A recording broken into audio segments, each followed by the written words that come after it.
Hello, and welcome back to QuickType Inside Out, episode 3, where we are finally going to start coding. Namely, we're going to implement a C++ language backend for QuickType.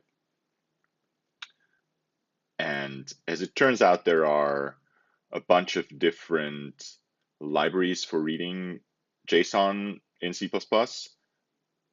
I'm not a C++ expert by any measure. In fact, I'm not very up to date in C++. So we're gonna have to muddle our way through and then ask some C++ experts how we can improve what we're doing. But I think we can get the basics down. But from what I could see, the one library you see here is somewhat widely used and it seems nice to use. So seems good enough. We can start with that. And the nice thing about QuickType is that you can add options for customization. So if one of you at some point decides you want to use a different one, you can totally implement that as an option. So let's take a look at what the code that we want QuickType to generate should look like. And we're not going to get into all of the details. We're just going to start out with just basic classes, or in this case, we're going to generate structs. What we're not going to get into yet, we're going to do that later, is how unions are represented. And if you don't know what those are, I'm going to explain that later too. You're not missing out on anything if you don't know about that detail of QuickType yet. But basically, what we want our types to look like is something like this. So we're going to have for every type that QuickType infers from the JSON, or for every class type that it infers, we're going to want a struct with a bunch of fields. And then what you also need to convert those to and from JSON is you need these to JSON and from JSON methods. And these are overloaded on the type of object or the type of struct that you want to serialize or deserialize. And once you have implemented these, you can use them in a way like there's even implicit conversion. So you can just say, so this is a person, P, for example, and you can just assign that person to a JSON object, J, and it automatically gets serialized into JSON via the toJSON method. You don't have to call it by hand. It just happens. The compiler does it for you. And so if you print it, then that happens, and you can convert it back and in exactly the same way. So let's see if we can get at least these declarations done with QuickType, and then in the next episode we're gonna maybe implement this. So let's go to Visual Studio Code, our editor of choice. If you don't know where to get that, please go to episode 1 where I talked about that. One thing that this is the beginning of the C# renderer. As I said in the last episode, we're now not using PureScript anymore for implementing target languages, but TypeScript, which is JavaScript superset with static types. And if you know JavaScript, this is going to come very easy. So let's actually go to the directory tree here, where we have all the languages that are currently implemented, which are C#, Go, and then the simple types, which is just pseudocode, and all is just defines an array with all of the types, all of the target languages, so that we can use them in a different part of the program. Let's make a new file, and let's call it, what am I gonna call it? I don't want to call it C++. CPP, let's just call it C++.ts. C++. What is T? Is that Perl? Whatever. So now we have an empty file. One thing I like to do when I implement a new target language is I like to look at one that I've already implemented and just copy stuff over. The main entry point that you need in, maybe I should go to Go, which is kind of simpler. Let's go to Go. There's less distractions. The main thing that we need first is a target language, which extends the TypeScript target language type. So let's do that, and let's call it C++. C++. That's probably not, yeah, like that. C++ target language, and of course we're gonna have to import that target language. C++ target language, and it's going to tell us that we haven't implemented some things. And those things are, in particular, we need to, first of all, we need a constructor that calls the super constructor with all of the parameters for like some metadata about the language, namely the first argument is the display name, which is, for example, how it's going to look when you do -- help on the command line. How is, what is it going to, how is it going to call the language? And this is how we call the language when we use the -- lang argument.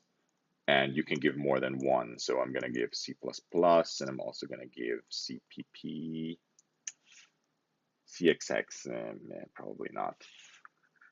And this here is the default file ending, which is, let's see, does it give us help here? Yeah, so it says extension, and then there's the option definitions. So the extension, I'm just going to call CPP, and we don't have any options yet. So options are customization options, like how do you want the namespace to be called? Which JSON library do you want to use? Do you prefer structs or classes? I don't know. Whatever you want to think of. As we've seen in C++, not in C++, I'm sorry, in C#, there are quite a few options here. So for example, in C# you can specify, do you want to use list or array for array types? Do you want properties to look dense or normal? Like, how much white space do you want, essentially? Do you want only attributes, or maybe you want only just types, or do you want everything? We're going to get to that, maybe. At least we probably want a namespace at some point. But right now, we don't care about that. Let's go back to Go. I should probably pin that. So that's the constructor. And then the next thing is we need to implement this render graph. But to implement the render graph, we need a renderer, and we don't have a renderer yet.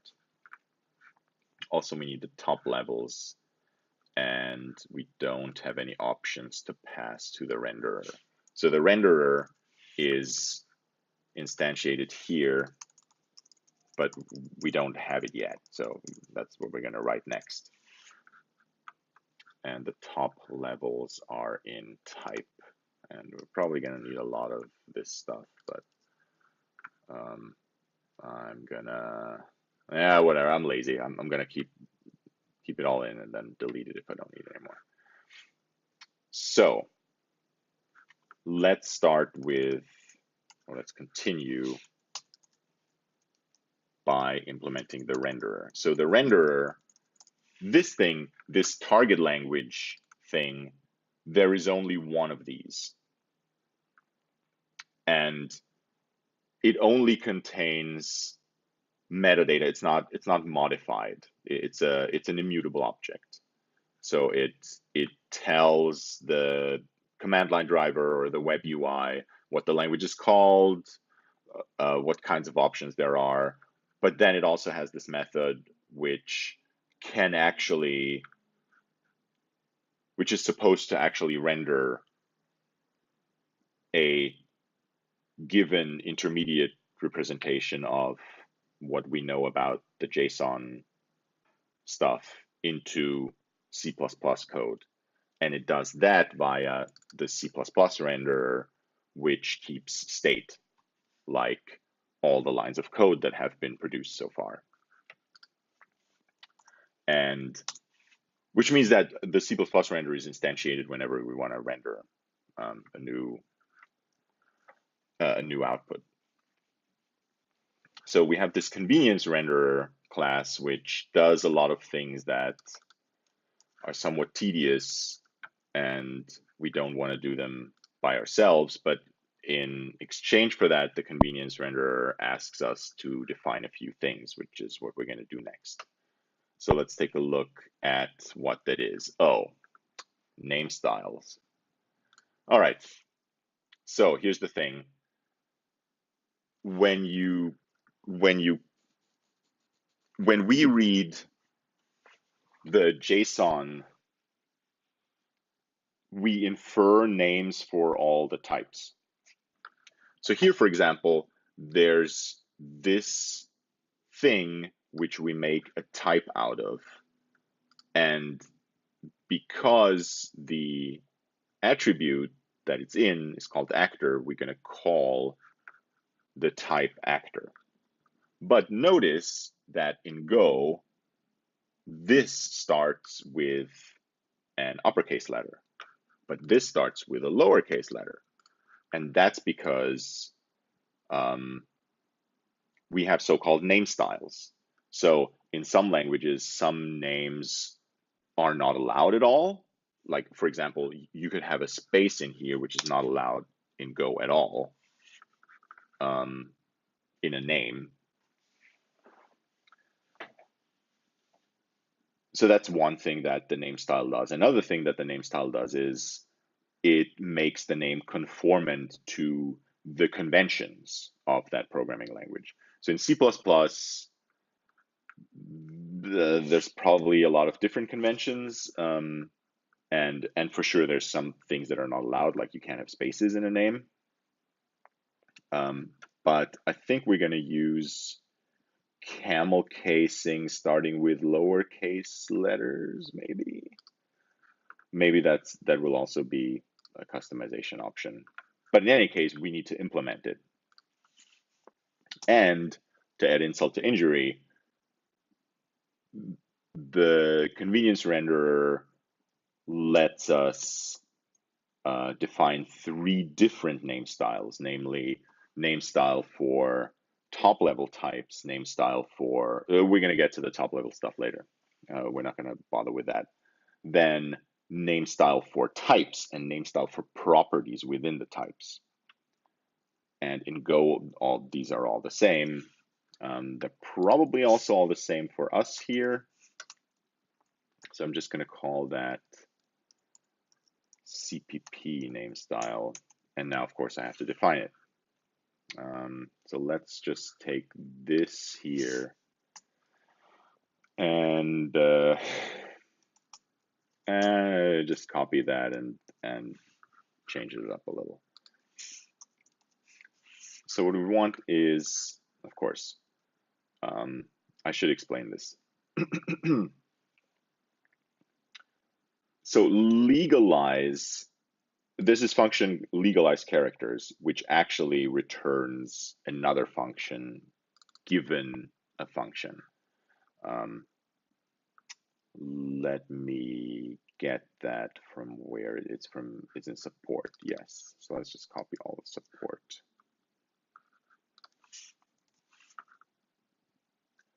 So here's how it works. You give it a function is legal, which takes a character and returns whether that character is allowed to be in an identifier. for the programming language that you're implementing. And what it gives you in return is a function that, given a string, returns a string that only contains legal characters by that definition. So our definition of legal here in this case is it's a letter or an underscore or a digit. This might actually be wrong. We might have to revise that because that also includes all kinds of Unicode letters and digits, and I don't know how that works in C++, but I'm not going to check right now. So this is CPP name style. So here, let's look at what happens here. We get some name. The first thing we do is we legalize it, meaning we remove all the non-legal characters, and I think they're replaced by underscores. I'm not actually sure. Let's go to how that is defined. Yes. So, I mean, it's kind of, this should be an option because maybe you have a programming language where the underscore is not legal, so you're replacing all the illegal characters with an underscore, which would make it illegal again, but whatever, it's fine now. So the next thing we do is we camel case the legalized string, which will actually remove the underscores, and whatever lowercase or uppercase character follows next, it will be uppercased. So for example, if you have foo, and then you have a smiley character that I can't type here, and then because whatever, let's pretend the X is a smiley character, and then bar, the legalize would replace the X, the smiley, with the underscore, and then the camel case would make it into foo bar. And then the last function, and we start with letter, takes a definition of what, it shouldn't be called start with letter, but essentially you give it a function that will tell it whether a given character is suitable to start an identifier. And in this case, it's a letter or an underscore. It's not a digit, right? So if the thing starts with a digit, so for example, if the identifier ends up being one foo bar, then it will actually, I think, prefix it with the, which again should be configurable, but whatever. Please send us a pull request. The second argument is whether it should start with an uppercase character. So in this case, no, we want lowercase characters, and we give it the camel cased one. So this should be the name style thing, and it should basically do whatever the Go thing did, except with lowercase starting characters. Okay, good. So we have our name styles. What's next? This function, again, has to do with top levels. And I should probably explain at this, I'm not going to explain exactly why we need this function. We're going to get to that later. And I'm just going to put in here a fix me, implement this properly, or at least check the implementation. But I should explain what a top level is. When you use quicktype, usually what you have is you have an object as your input, a JSON object, in which case that is the top level. But it doesn't have to be that way. The top level could be an array. For example, here, the input is not a JSON object, it's a JSON array consisting of objects. And in this case, we define, at least in Go, a separate type as this top level type, which is an array of the object type that's contained in the array. The top level could even be just a number, right? It could just be an integer. Although, that probably won't happen very often. So that's a top level. So it doesn't have to be a class, but we're not gonna concern ourselves with that right now. We're gonna do the top level stuff in a later episode. So we're just gonna leave that here. And then we need a naming function. And the main use of, or the main reason, I should say, the main responsibility of a namer or a naming function, we just renamed it. So it's a little bit, sometimes we call it naming function, sometimes we call it namer. But what a namer is used for is to resolve conflicts. Like you could in your type here, you could have a foo that has whatever, an A, 1, 2, 3, but then whatever, you have a bar, but the bar also has a foo, which is yet another object, right? And now, if this is going to be called foo, then this can't be called foo. So one of them must not be called foo. So what we did in the old renderer is I talked about this in the last episode, our naming thing was stupid. This is one of the lesser stupidities, but it would just prepend other. But it wasn't very smart, so if this thing had yet another foo, you would get an other. So if this is a B, then you would have an other foo. Now, if we take that and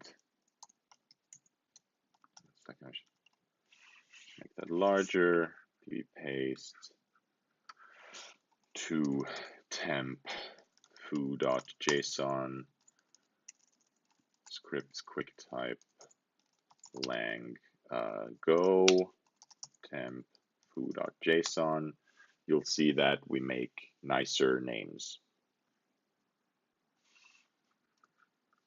So now we have one foo. Why do we have 3 other foos? We have a purple foo, a fluffy foo, and a tentacled foo. So there's 1, 2, 3, but there's only 3 foos. Why is that also called? Oh, okay. I'm sorry. Here's the thing. By default, the QuickType command line interface will use the name of the file, so foo, as the name of the top level type. So that's why the top level type, like this whole thing, the one thing that contains foo and bar, is called foo,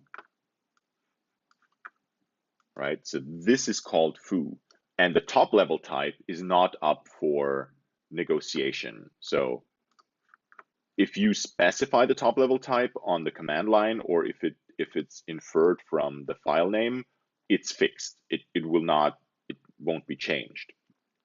But we have these 3 other foos, and they can't be called foo because there is already a foo. So now what the namer does is the naming algorithm tells the namer, look, we have this foo thing, and actually we have 3 different foos. Please give me 3 names for foo. And the namer goes, okay, I'll see what's available. How about purple foo, fluffy foo, and tentacled foo? And there you go. So, but we're just going to use a standard, the standard namer, which called the fun prefix namer. And what is the argument that it takes? I don't actually know. Oh, it takes whether it should produce an uppercase character, an uppercase prefix.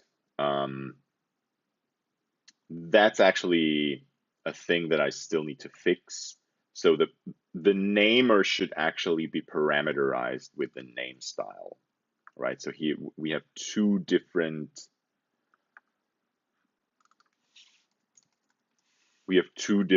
points where we specify whether we want to start with uppercase, which is here and here. But this should be an argument to this guy, and then, you know, whatever it proposes should be name styled. But, you know, if you want to fix this, send a support request. I'll probably fix it at some point. So we have the naming function. What else do we need? It does not implement the emit source structure. Well, so that's where we actually produce the source. And I think that's somewhere like way down there. This looks scary. This is just lots of boilerplate Go code that's pasted in verbatim. Well, hopefully we won't need that in C++. We'll see. So at this point, we're actually done, except that there's an error here somewhere. Render result. Well, what does that mean? Oh, we haven't yet imported it. Where is it? Render results and render. I could have just copied the whole thing, but no. Okay, so no errors anymore. Of course, we're not actually emitting anything. So what we should get is an empty file, but we still haven't integrated it yet. That happens in all.ts, like I said. So I'm just gonna add import C++ target language from C++. And then I can just say new C++ target language. And at this point, if I run this thing, I should be able to specify C++. And the output that I get should be empty, but it shouldn't crash or anything. And there we go. So now what we're going to do, we want to produce these structs. Luckily, there's lots of convenience stuff here. So what we can do is we can say for each class. So we're going to do that. I'm going to say this for each class. This thing will call this function for each class type. And what we want to do there, we want to emit that struct. And the first argument is you can tell it whether you want blank lines before the first one or between whatever you're emitting. Usually you want blank lines between your struct definitions. Unfortunately, right now, the only blank line locations that I've defined, because those were the only ones that I've needed, were none, meaning you don't get any blank lines, or leading and interposing, meaning you get one before the first one and then between each two consecutive ones. But we're going to make that work by emitting an include line, which is going to be include, what is it? Upper JSON.hpp. JSON.hpp.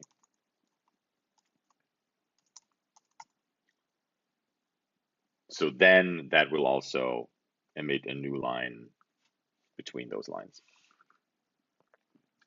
And now, of course, we have to, let's call it emit. Yeah, let's call it emit class. It's fine. So now we have to define the emit class method. So this method or function, why is it complaining? Property names are incompatible. This dot emit class map string name is not assignable. Oh, I haven't included map.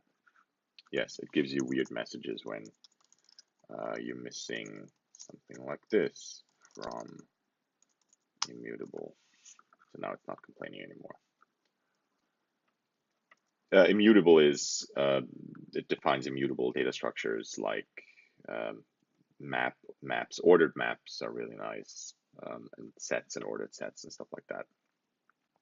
So what you get here is you get the type, which is the intermediate representation of that JSON type. You get the name, which is a name, and we'll talk about that later, maybe. And then you get the property names. Maybe we should talk about it now. But let's write the code first, and then we'll talk about how the names work. So we have this emit line thing. I've already used it, which is really nice. You can give it more than one argument. You can say struct, and then you can say its class name. Is that actually how we're going to do it? Let's look at the code again. Yes. And then it gets this thing. But actually, so in the next line, we would have to indent. And there's a function called this.indent, which takes a function that is called with the indentation on. But we're gonna, like in Go, we're gonna write a nice convenience function like emit block, which is actually gonna be the same one. So I should think about defining that globally, but I'm too lazy to do that right now. And I forgot to import sourcelike. So sourcelike is the type that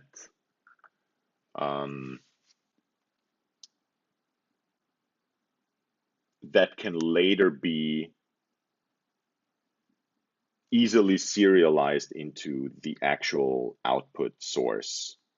And as I explained in the last episode, it can also contain stuff like annotations, for example, for issues, or maybe later for provenance that I mentioned, which we haven't implemented yet, but we have actually implemented issues. We're gonna talk about those later too. So here we define emit block.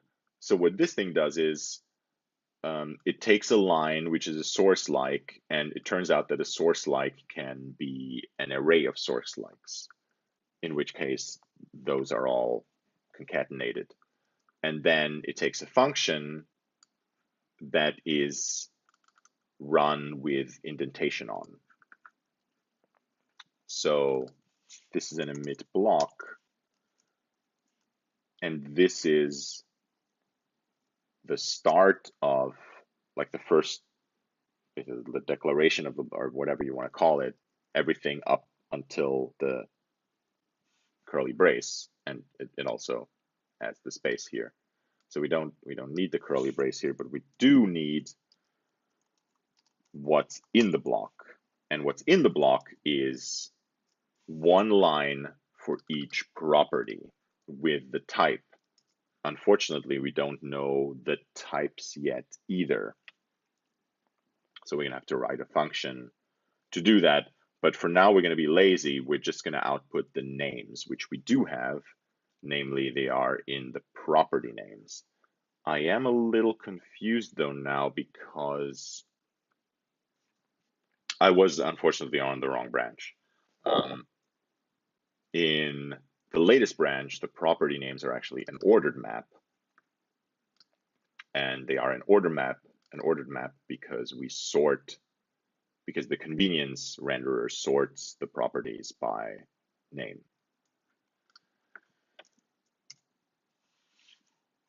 So the only thing we're going to do is we're going to output one line with the name of the property.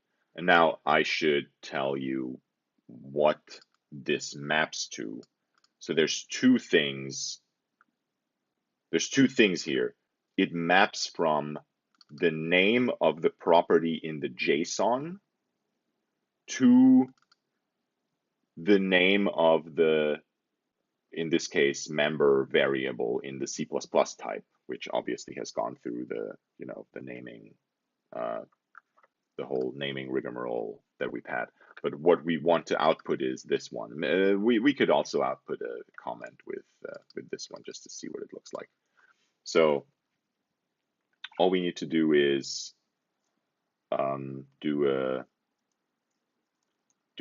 for each on the property names dot for each, and unfortunately the typings here are at least seemingly wrong. Namely, as you can see, it wants the arguments of this function to be name or undefined. I think you should always get a name and a string. So I mean, when you're looping over the ordered map, it's an ordered map from strings to names, so there should always be a string and a name, and neither of them should be undefined. So I always define them by hand. So we get the name, which is a name, and we get the JSON property, which is a string. And now all we need to do is we need to emit line, and the line is just going to be the name. Let's not be so lazy. It's going to be the name and a space, and in the comment we're going to have the JSON name. Of course, this might bite us because the JSON property name could include new lines and stuff, but this is just for debugging purposes. We're going to remove it later.